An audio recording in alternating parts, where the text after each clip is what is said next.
E aí pessoal, hoje nós vamos começar mais uma edição do Avanço Podcast e hoje nós vamos falar de um assunto um pouco diferente, nós vamos falar sobre educação, especialmente educação clássica. A gente quer agradecer aí por cada um que está acompanhando o nosso canal, estou aqui com meu parceiro Lucas. Saudações a toda a nossa audiência, obrigado por assistir ao nosso canal. E hoje a nossa convidada, ela é conhecida, amiga do nosso amigo Dr. Mike, que é a Cris, né? Isso. Vai falar um pouco sobre educação clássica, certo? Isso mesmo. Muito bem. Agradeço a oportunidade de estar aqui com vocês hoje, né? E um tema tão relevante, né, dentro da educação, ainda mais num aspecto diferenciado como clássico. E você pode contar um pouco da sua história para a gente te conhecer? Sim, eu sou formada em pedagogia, né, desde 2013. Atuei um tempo na educação básica, ensinando as nossas filhas, né, a Luísa e a Elise no homeschooling também. E cursei após em gestão, estou cursando em gestão escolar e também cursei em educação cristã clássica também. Legal. E já que o assunto de hoje é educação clássica, podes introduzir a gente nesse assunto? O que é educação clássica? Sim, é interessante que se a gente pensar no termo clássico, na verdade ele remete a algo que é bom, que perdurou ao longo do tempo, assim como um carro, né, uma música clássica, e o termo em si teria esse significado. Agora, pensando especificamente na educação clássica, eu acho que é importante a gente comparar ela com a educação moderna para entender o que diferencia. Então, a educação clássica fundamentou o ensino ocidental, diferente da educação moderna, que no caso ela começou a partir da Revolução Industrial, onde as famílias foram obrigadas literalmente a depositar as crianças na escola, né, porque tinham que trabalhar fora. Então, poderíamos também pensar no aspecto de objetivo final da educação. O clássico entende a pessoa com uma formação por inteiro, né, uma formação integral. Já o moderno prioriza mais a questão do utilitarismo, né, torna o indivíduo para o mercado de trabalho. E talvez também com uma formação dos alunos, né, como uma formação dentro do clássico, como eu comentei, integral, também com os conhecimentos que são integrais, não são compartimentalizados, né? O professor ele acaba sendo o modelo, a referência do ensino, enquanto no moderno a gente vê que o aluno é exigido que ele saiba por si próprio, né? E acaba que isso não faz muito sentido para ele, né? E se torna mesmo uma educação onde ele mesmo se reconhece dentro daquele processo todo de aprendizado. Acho que interessante, essa questão histórica é bem interessante, né? Uhum. Verdade, de fato. Tem também o fato de que se a gente fosse, né, definir, né, existe vários tipos de definições, né? Nós, como uma educação cristã, eu já definiria então como uma educação que modela o coração, né? Não somente a mente para uma especialização, mas também modela esse coração dessa criança, desse adulto, para que ele entenda, como eu comentei, quem ele é, né? Entenda e conheça até mesmo seu Criador e que ele possa também, como indivíduo, se tornar uma pessoa que contribua com a sociedade, né? E até mesmo cuide do mundo criado, né? Pelo seu próprio Criador, né? Interessante, muito legal. E essa questão a gente vê, por exemplo, que o ensino na escola hoje ele é um ensino muito deficitário, né? A gente vê, principalmente na rede pública, a gente vê que as crianças elas são ensinadas a decorar, basicamente, né? Então, como que a escola clássica, como que a educação clássica trabalha nesse sentido? Sim, eu poderia usar o sentido das artes liberais, né? Que dentro das artes liberais a gente contempla toda essa metodologia, inclusive uma parte delas é usar também a memória para um fim específico, não apenas como é falado uma decoreba, né? As artes liberais elas trabalham no sentido de artes como realmente habilidades, né, que fornece para a criança meios, estratégias, né, para que ela possa encontrar a verdade, né? E também poderíamos dizer que liberais seriam como Platão mesmo dizia, né, literalmente nos libertar dessa caverna de ignorância da qual todos nós nascemos, né? A gente precisa ser ensinado, porque se nós não formos ensinados, nós literalmente ficaremos nessa caverna sem chegar ao conhecimento, sem chegar à verdade, né? Então essas artes modelam a nossa mente, né? Aliás, trabalham na nossa mente para que a gente encontre a verdade e também nos tornemos os cidadãos críticos, né? Como a sociedade também espera, né? Então, a parte de memorização, ela é uma das partes dentro das artes liberais, né? As artes liberais contemplam o trivium e o quadrivium, né? Que seriam, digamos assim, as artes, né? As artes da linguagem, que seria o trivium, e no caso o quadrivium seria mais as artes da matéria mesmo, dos números em si. A educação clássica hoje ela trabalha com trivium e quadrivium. Exato. O que seriam esses termos? O que significa? O trivium seria mais relacionado às habilidades da linguagem, como eu falei, trabalha com a palavra, tudo que se relaciona à palavra. Então ela é dividida, o trivium significa 3 vias, né, 3 caminhos. Poderíamos dizer que seriam caminhos seguros, né, que conduz a criança na disciplina da gramática, da dialética e da retórica. A gramática vai fundamentar essa parte de fomentar mesmo a memória da criança, né, para reter, né, no caso, não só fatos isolados, mas reter, como posso dizer, histórias, narrativas, né, que ela vai ter acesso a essa literatura, vocabulários principalmente, né, que fundamenta a nossa língua. A dialética vai trabalhar com a questão das premissas, né, entender o que é verdade, o que é falso, o que é verdadeiro, saber fazer as boas perguntas. E a retórica formar mesmo um discurso bons, né, discursos eloquentes também que possam cativar o público que a pessoa for atender, né? Parece que segue uma ordem lógica, né? Aprender de forma contextualizada, né? Incorporar aquele conhecimento e depois saber expor esse conhecimento de forma eloquente. Exatamente, Alguns costumam até dizer que segmentam em fases, né? Mas nós entendemos que o mais correto mesmo é entender como ferramentas mesmo. Você trabalha essas ferramentas, você promove situações que criam na criança, né, no adolescente, essas habilidades, e com o tempo ele vai saber, né, como você falou, em cada situação utilizar corretamente a ferramenta correta para cada situação. Né? Interessante, porque na prática às vezes a gente vê, né, que o aluno ou até mesmo aquela pessoa que está se preparando para o vestibular vai lá, estuda, decora, passou no vestibular, ou passou no concurso e depois acaba esquecendo tudo, né? Uhum. Então faz bastante sentido. E na verdade é um esforço, né? E aí quando a gente vai falar da educação, a gente vai ter que falar também da família, né? Porque é um esforço em comum, tanto a escola quanto a família. Porque até na época do exército a gente via bastante aquela situação que a pessoa falava assim, não, vamos mandar ele lá porque o exército vai salvar ele. Não é assim que funciona, né? E também não é a escola que vai salvar a criança, né? A gente tem que ter a base, né? E infelizmente a gente encontra famílias desestruturadas em que você vai, né, ter uma maior dificuldade, né?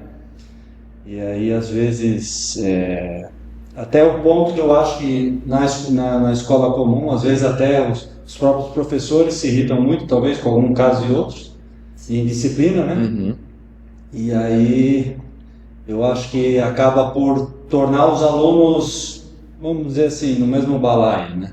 E ao que eu estou vendo, assim, a gente está incentivando a cognição, o raciocínio e tudo isso tende a levar pessoas que sejam menos alienadas, né? Sim. Que não sejam naquele formato. Exato, eu diria que a gente precisa trabalhar desde a infância, né, desde o início ali, que eu estou fomentando essa criança para uma formação, né, digamos até mais avançada depois, esse amor pelo conhecimento, né? A criança ela não deveria estar na escola obrigada, né, a estar na escola, ela deveria amar estar ali, seria algo que ela, claro, exige toda uma disciplina, sim, que faz parte né, de qualquer quesito que se diz de educação, né, o base da educação seria a disciplina, mas ela também precisa criar esse gosto, porque se ela não cria, como a gente está falando, nossa intenção, principalmente do clássico, é formar um ser único, né, integral. Então ele não pode, ele não pega uma parte dele e deixa na escola, uma parte no local, né? Ele vai por inteiro, deveria ir com o desejo dele, com a mente dele, com o coração e com o corpo dele. Então ele tem que estar por inteiro ali, senão o aprendizado não cumpre o objetivo. Aí entra também essa questão digamos, relacional, né? Família, como se diz, né? Quando a criança tem um problema em casa, afeta, né? O desenvolvimento também cognitivo dela, tudo isso não tem como dissociar também da vida deles, né? Então a gente vê que a família, ela precisa ter esse entendimento também de que ela não pode jogar a criança numa instituição como se fosse, fica aqui que agora eu preciso trabalhar, né? E esquecer que ela também faz parte desse processo na vida da criança. Porque se ela também perceber que os próprios pais não amam o conhecimento, como que ela mesma vai amar, né? Sabe um exercício que eu faço com meu filho? Para evitar que ele tenha medo. Já falei algumas vezes para ele, até já fiz um vídeo, até ficou engraçado. Mas eu falo para ele que se ele tirar nota baixa não existe problema. Porque eu conheço ele justamente e eu sei que se porventura ele tiver uma nota baixa, sim, existe algum problema que a gente tem que verificar, né? Por quê? Senão começa aquele medo, né? Sim, E aquela incompreensão, então assim, quando você acompanha o seu filho, você conhece ele. E aí, existiu algum problema? Tudo bem, não tem problema. Tirou nota baixa, não tem problema. Mas vamos ver o que está causando isso, né? Sim. É um ajuste que tem que ser feito na família? Ótimo. Um ajuste que tem que ser feito no professor? É um outro colega que tá com problema pessoal e está nivelando toda a turma no nível abaixo, que também é um problema, porque você tá com falta de individualidade, né? Sim, é verdade. Então, eu acho que também é interessante, né? Fugir desse medo É importante mesmo, porque realmente bloqueia, né? Bloqueia a criança para, primeiramente, como a gente falou, para gostar daquilo, né? Para querer estar ali, faz ela ficar com vergonha, né? Às vezes dos outros também. E em vez de ser algo que motive ela a querer avançar, isso vai retroceder cada vez mais, vira um bloqueio de fato. E eu já percebi que às vezes, alguns casos, quanto mais medo de tirar nota baixa, parece que... E quando a criança às vezes está mais livre, assim. Eu já vi em concurso, né? Às vezes a pessoa está com medo de dar um branco. Sim, é verdade. E quando ela não tem... Mas entra justamente essa questão de ensinar a criança a ter amor pelo ensino, né? Então, amor ali pela aprendizagem, né? Ela quer aprender aquilo porque ela está interessada no assunto, porque a aula está sendo feita de uma forma mais envolvente, ou o professor é alguém que realmente tem conhecimento para transbordar para essas pessoas, então, para esses alunos, né? Então, acho que isso acaba influenciando bastante. Muito, né? Inclusive, eu sempre dizia para as minhas filhas, né? Quando a gente estava auxiliando elas nesse processo, já estão aí encaminhadas, né? Já estão com 20, 21, já estão na faculdade, inclusive, que quando elas diziam, mas é muito difícil, eu não consigo, aí a gente sempre falava, o difícil hoje é o fácil que você ainda não aprendeu. Pode ser que você aprenda amanhã, mas tem que pensar que um dia ele vai tornar fácil, porque você ainda não chegou lá, mas você precisa trabalhar para poder chegar no fácil, né? Nem o fácil vem assim de bandeja, né? Ele precisa trabalhar para que ele se torne seguir as fácil. etapas, né? Às vezes a pessoa se frustra, mas ela não está disposta a pagar o preço. Exatamente. Por exemplo, vou pilotar um avião. É difícil. Não é que seja difícil, existe um curso que você faz, né? Vai fazer um curso, você vai fazer as horas práticas, você vai fazer exames. Se você seguir o passo a passo, não vai ser difícil. Mas para quem, né? É que nem saltar de paraquedas também. Você tem que fazer, não é difícil, né? Mas aí a pessoa quer ter o resultado sem plantar a semente, se frustra, né? Como a gente falou, né? O imediatismo, né? É o que hoje em dia a sociedade exige, né? Criar indivíduos úteis e não mais pessoas que realmente tenham e amem o conhecimento, né? Pessoas que sejam inteiras nesse processo. É interessante porque se eu ofereço para a criança, né? Ou até mesmo para nós adultos, né? A oportunidade de que ele possa aprender de uma maneira possível, eu não dificulto esse processo, aí entra dentro do que a gente está falando e entra também dentro do clássico, porque vamos pensar, né? Por que os grandes homens e mulheres do passado se formaram baseados nessa filosofia, né? Que eu digo até que é mais do que uma metodologia. E deu certo, né? Não é algo retrógrado ou algo arcaico, porque na verdade o clássico, como eu falei, nada mais é que algo que perdurou, algo que foi bom, que não se perdeu. Se perdeu agora em algumas, né, sociedades como a nossa, que que as pessoas são muito utilitaristas, como eu falei, né? Elas visam só um fim, só que elas atropelam o processo. Aí a criança, você exige dela que ela trabalhe, por exemplo, nas matérias, né? Você fragmenta ali as matérias e para ela não faz conexão nenhuma. Uma disciplina que não tem nada, né? Tipo assim, poderia ter toda a relação, por exemplo, história e geografia, né? Inclusive, a gente trabalha com, já ouvi falar currículos que trabalham com humanidades, né? Integram essas matérias, essas disciplinas, porque torna mais compreensível, existe uma relação entre elas. Não é, não, nesse momento, ó, isso aqui é só da história. Ah, então tá, então agora eu vou para a caixinha da geografia. Fecha o caderno de história, abre o caderno de geografia. Sim, e ela não consegue expandir o conhecimento e fica chato, né? Para que eu vou usar isso? Ela vai dizer, que é o que todo mundo fala. Mas na verdade não. Ela deveria ter que criar um maravilhamento. Nossa, é isso? E não, para que eu vou usar isso? Nossa, é isso mesmo? É tudo isso. Né? Entender a grandiosidade que é ter acesso àquele conhecimento. Né? A gente só repescando nesse sentido, existem escolas de educação clássica no Brasil, em Santa Catarina e em Blumenau? Sim, a demanda da escola, né, clássica hoje é todas essas questões que eu comentei com vocês, e eu até diria que dentro da educação cristã clássica, mais ainda, né, porque muitos pais hoje sentem falta de escolas verdadeiramente cristãs. Né? Muitas escolas que se dizem cristãs têm retirado o Cristo do centro da aprendizagem, do ensino. E nós entendemos que isso prejudica também a parte da excelência acadêmica da escola. Como eu falei, se nós somos seres inteiros, nós somos moral, espiritual, emocional, né, e social, junto, não podemos assim dizer que não, na escola nós não vamos ensinar sobre Deus, só para a igreja, né? Criar uma narrativa na cabeça da criança que fica confusa. Então, dessa necessidade, dessa demanda, surgiram escolas desse segmento também. Existem escolas de um ramo clássico mais católico, né, mais cristão. Existem escolas por princípios, né, que também vêm dentro do ramo clássico. Existem várias pelo Brasil afora, muitas delas surgiram por causa também do movimento homeschooling, né? Por causa da falta da regulamentação, aí as famílias se sentem obrigadas a matricular em uma instituição e procuram essas referências. Perto de nós temos aqui Florianópolis, a D5, né? Que é de um segmento clássico cristão também. Tem a Divino Saber, que também é uma escola cristã clássica do ramo mais católico, né? Do segmento mais católico. Eu sei que tem alguns outros locais, eu não sei necessariamente se é clássico, mas algumas eu sei que são também. Joinville, São Paulo tem surgido também, Brasília tem a Escola Virtus, que é muito famosa, foi uma das primeiras que iniciaram, né? Junto conosco também tem mais 2 escolas iniciando também, em São Paulo, né, em Limeira e no Recife.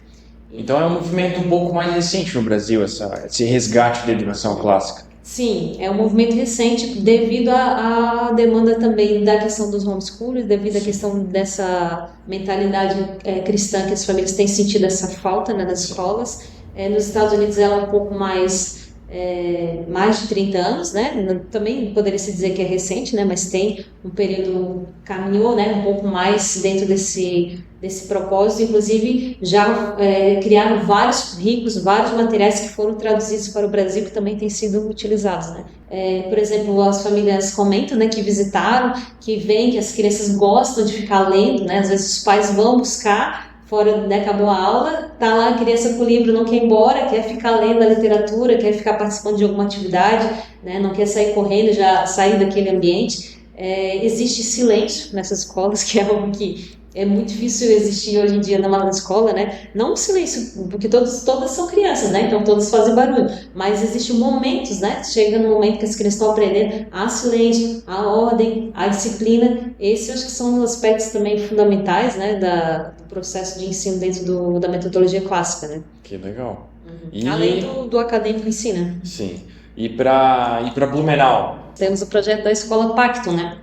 Que surgiu, como eu falei, de toda essa demanda, essa necessidade, né? E estamos caminhando, né, com esse projeto há mais de um ano agora. Nós estamos em fase de encontrar, né, as famílias interessadas, já temos encontrado famílias apoiadoras, né, que estão também caminhando junto com a gente para a concretização em 2027. Temos aí a intenção de, dentro do currículo cristão clássico, iniciar em 2027, né, com turmas de pré até o 3º ano, com o intuito de, aos poucos, né, e não começar algo muito grande, mas começar pequeno, para que a gente consiga estabelecer essa cultura da filosofia clássica e cristã e aos pouquinhos e gradativamente crescer e atender as demandas que vierem também. Legal. Então é importante destacar que não vai abrir em séries mais avançadas, porque a educação clássica ela precisa de um bom fundamento para ir se desenvolvendo, né? Exatamente. Nós entendemos que começar muito grande pode prejudicar essa questão da cultura, né, que vai se estabelecer na escola. E mesmo porque, como a gente falou, né, para nós também é algo, não diria novo, mas em questão de escola, sim, né? Vivenciar um projeto desse diferenciado dentro de uma escola é para nós aqui na região algo novo. Então, começando, né, digamos, uma perspectiva mais pessimista de número de alunos, mas dentro das nossas possibilidades, dá a gente essa segurança, né, para crescer e ter qualidade também, né, de tudo que for oferecido. Até o Dr. Mike faz parte da equipe? Sim, Exatamente. Fala pro pessoal aí. Tô no auxílio também da fundação da escola, a gente tá num progresso legal aí. Muito bom, né, Max? Estamos caminhando para esse fim. É verdade. Muito bom. Vai ser muito legal. Mais alguma informação que tu acha importante passar? Acho que é muito interessante passar os contatos, né? O Instagram, o site da escola, para os pais aí que estão ouvindo a gente, né? Se tiver interesse. Sim, nós estamos hoje no Instagram, no Pacto Blumenau, e lá também tem dentro do Linktree, tem todo o acesso ao site, né? Os nossos contatos de WhatsApp também. Estamos ali à disposição para sanar qualquer dúvida, para informar o andamento do projeto. Estamos com algumas reuniões também em andamento, né, para poder informar sobre o currículo, a filosofia da escola, questão de localização, que ainda está sendo averiguado, e devagarinho estamos aí podendo juntar esse novo grupo aí para atender a nossa região e a necessidade aí do público que tiver interesse dentro do clássico cristão. Começa no primeiro ano? Começa O pré-4, né? Pré-4? O pré-4, sim, e até o terceiro. Muito legal, obrigado por ter nos prestigiado aí com essa informação. Muito bacana e eu desejo sucesso no projeto. Legal. Que possa prosperar muito e conte com a gente aqui. Com o nosso apoio. Obrigada, gente. Muito obrigada. É isso aí. Pessoal, nós vamos deixar os links de contato, o site, o WhatsApp, o Instagram na descrição do vídeo aqui deste episódio. Então, se você é uma família que tem interesse em matricular seus filhos, né, numa escola de educação clássica pioneira em Blumenau, não perca essa oportunidade. Como a Cris comentou, nós estamos fazendo reuniões de apresentação online para que as pessoas possam conhecer um pouco mais deste projeto, conhecer mais a fundo o que é a educação clássica e, como foi comentado, de como ela formou os grandes pensadores do passado. Então, nós estamos tendo aí uma oportunidade, né, de financiar os grandes pensadores do futuro. Exatamente. É isso. Se quiser deixar uma palavra de despedida para nós aí. Muito bem. Agradeço, né, mais uma vez a oportunidade e creio que todos nós desejamos, né, como pais, pessoas que têm filhos, ou às vezes avós, ou às vezes que conhecem, né, crianças que estão em processo escolar, desejamos um ensino de qualidade que atenda, né, a uma excelência acadêmica e também, principalmente aos pais que hoje se preocupam de trazer a fé no ensino, trazer essa formação de base, tanto de fé como moral, intelectual, social. Eu acho que vale muito a pena conhecer o currículo, vale muito a pena estudar e ler sobre o clássico para quebrar esses paradigmas que colocaram na nossa mente e com certeza vocês todos vão se maravilhar e se surpreender com essa filosofia também, assim como nós.